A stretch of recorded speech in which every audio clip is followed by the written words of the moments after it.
Welcome to Radio Express World News, presented by Vibha Ramesh, Los Angeles, United States.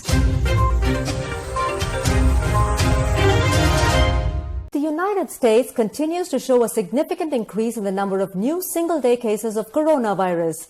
Setting a record for the seventh time in 11 days, over 65,000 new infections have raised widespread concerns in the nation. Three worst-hit states, Texas, Florida, and California, registered another day of high deaths. Although the surge in new infections and death toll is evidentially linked to the reopenings, the United States continues to push for the next phase of reopening. The number of patients hospitalized with coronavirus has quadrupled in the last month in Texas, with the highest number of confirmed cases falling in the age group of 30 to 39. According to Texas Governor Greg Abbott, the state may enter into a new economic lockdown if the situation cannot be brought under control. Tropical Storm Fay is expected to hit New Hampshire this weekend, eventually altering a rally campaign that was scheduled to take place in Portsmouth on Saturday. Trump Campaign Communications Director Tim Murtaugh said in a statement, "The rally scheduled for Saturday in Portsmouth, New Hampshire, has been postponed for safety reasons because of Tropical Storm Fay. Consequently, President Trump has postponed his trip, the date of which will be announced soon."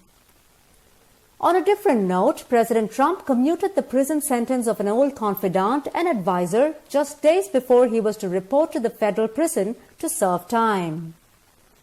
A city that was once commended for its aggressive handling of the pandemic has entered a third wave of infections, leading to the shutting down of schools on Friday.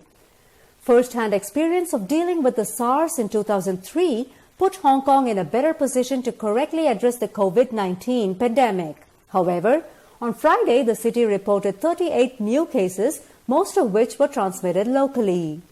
The city's education secretary, Kevin Yeung, said in a statement, "After consideration and listening to experts' advice, we decided that all kindergarten, primary school, and secondary schools can start the summer holiday from next Monday." India is now seeing an alarming spike in new cases of COVID-19 as the caseload surpassed the 800,000 mark in just 4 days. Friday alone witnessed over 27,000 cases of new single-day infections. The death toll too has gone up in the last 10 days to 4,733. Senior officials from India and China engaged in a virtual meeting on Friday to discuss the details of the military disengagement in eastern Ladakh.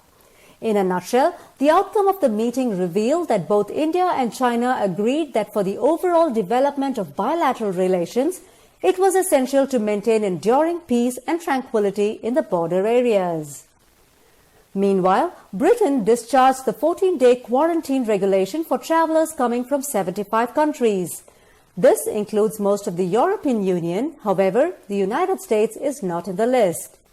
A traveler arriving from a country that's not on the exempt list is required to report to their place of stay and quarantine for 14 days without visitors. An outbreak in Beijing last month has moved China to increase its inspection and testing of food imports. Further, China's customs authority has suspended imports from 3 Ecuadorian companies after traces of coronavirus were detected on packages of frozen shrimp from Ecuador. The once popular TikTok is seeing a stream of app uninstalls by users from across the world. The app gained unparalleled popularity with 315 million people using the app in the first 3 months of this year.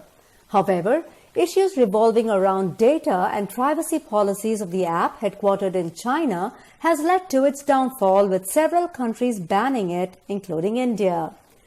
U.S. Secretary of State Mike Pompeo has banned Department of State employees from downloading the app and hinted that it could also be banned in the United States.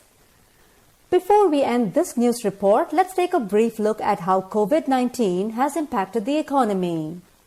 According to real-time data assimilated from activities like dining out, job listings, and vacations, the surge in coronavirus cases has not only slowed down the existing economic activity, but also deterred future plans. While open job positions are being filled gradually and hesitantly, A large number of people are choosing to stay home this summer, thereby resulting in a dip in travel demand.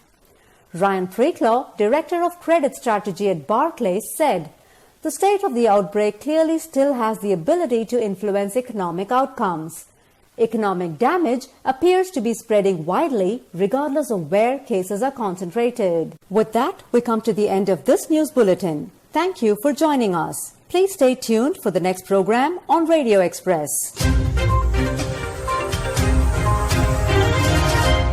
To receive Radio Express English news and English programs in your WhatsApp, please send a WhatsApp message, English programs, to 90727 95547.